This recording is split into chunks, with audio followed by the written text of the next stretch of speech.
Praise the lord. ప్రభునందు ప్రియ సహోదరి సహోదరులకు ప్రభువైన యేసుక్రీస్తు నామమున మీ అందరికీ వందనాలు చెల్లిస్తున్నానండి. ధరక బీరం కూడా వారు నిర్వహించు అనుదిన ఆజ్ఞలోని కార్యక్రమానికి మిమ్మల్ని అందరినీ ప్రేమపూర్వకంగా ఆహ్వానిస్తా ఉన్నాను.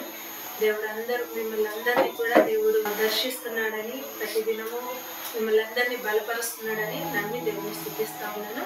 ఈరోజు మనకి దేవుడు ఇచ్చిన ఆజ్ఞ బైబిల్ గ్రంథంలో నుంచి మొదటి సమయాలు 2వ అధ్యాయము 1వ వచనాన్ని చదువుతున్నాను. గర్వపు మాటలు మీ నోట రానివ్వకూడదు. మృదువైన మాటలు మనం మాట్లాడాలి. గర్వపు మాటలు మన నోట నుండి రానివ్వదని దేవుడు మనకి ఈరోజు ఆజ్ఞాపిస్తున్నాడు. ఎందుకంటే గర్వపు మాటలు అంటే ఆయనకి అసహ్యం, ఆయనకి ఇష్టం లేదు. ఆయన ఏనాడు కూడా ఎవరిని కూడా నొప్పించే మాట ఆయన మాట్లాడలేదు. కాబట్టి ఆయన బిడ్డలమైన మనం కూడా మన నోట ఎటువంటి గర్వపు మాటలు రానియకుండా చూసుకోమని దేవుడు మనకి ఈరోజు ఆజ్ఞాపిస్తున్నారు. ఎందుకంటే నాశనానికి ముందు గర్వము నడుచును అని బైబిల్ గ్రంథంలో మనం చూస్తాం. కాబట్టి ఆ నాశనం అవ్వకుండా ఉండాలంటే, దేవునికి అసహ్యమైన కార్యము చేయకుండా ఉండాలంటే మనం చేయవలసిన పని ఏంటంటే, మనం గర్వంగా ఎవరితోనూ గర్వపు మాటలు మనం మాట్లాడకుండా ఉండాలి. చాలా మందికి ఏమీ లేకపోయినప్పటికీ కూడా కదా, అన్నీ ఉన్నప్పుడు అణిగిమణిగి ఉంటుంది. ఏమీ లేని ఎగిరెగిరి పడుతుంది అన్నట్టుగా ఏమీ లేకపోయినప్పటికీ కూడా గర్వం అనేది మనిషిలో ఉంటుంది. వారికున్న అందాన్ని బట్టి, వారికున్న చదువుని బట్టి, వారికున్న ఆస్తులను బట్టి ఏదో ఒక ఆ బీజము అయితే ప్రతి మనిషిలో కనబడుతుంది. కానీ దేవుడు ఈరోజు మనకి సెలవిస్తున్నది, ఆజ్ఞాపిస్తున్నది ఏంటంటే, మనం ఎప్పుడు కూడా మన నోట గర్వపు మాటలు రానివ్వదు.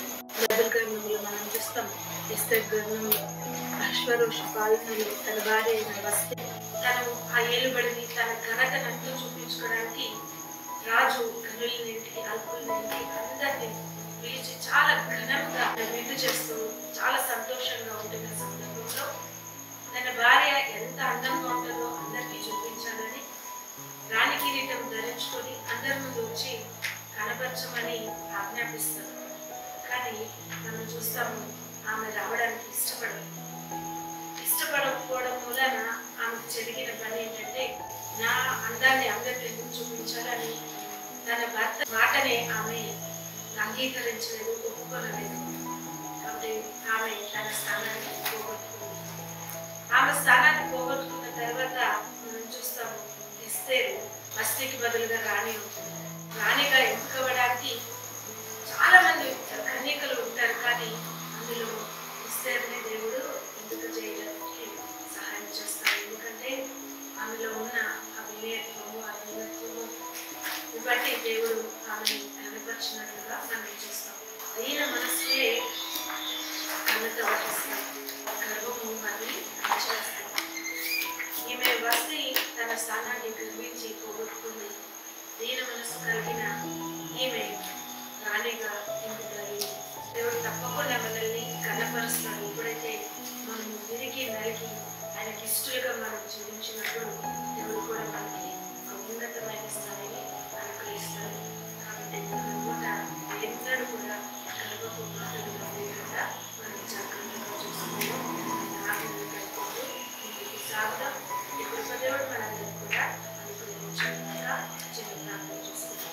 పరిశుద్ధుడా, మహిమోన్నతుడా, మీకు వందనాలు చెల్లిస్తున్నాము. అనేక విధాలుగా ప్రభా మమ్మల్ని అందరినీ హెచ్చరిస్తున్న దేవా మీకు వందనాలయ్యా. దేవా నా నోట దేవా మా జీవితాల్లో ఎప్పుడు కూడా ఎవరిని నొప్పించే మాట ఏది కూడా రానియకుండా మీకు ఇష్టలుగా అసహ్యకరమైన మాటలను మా జీవితంలో రానియకుండా సహాయం చేయమని యేసు నామములో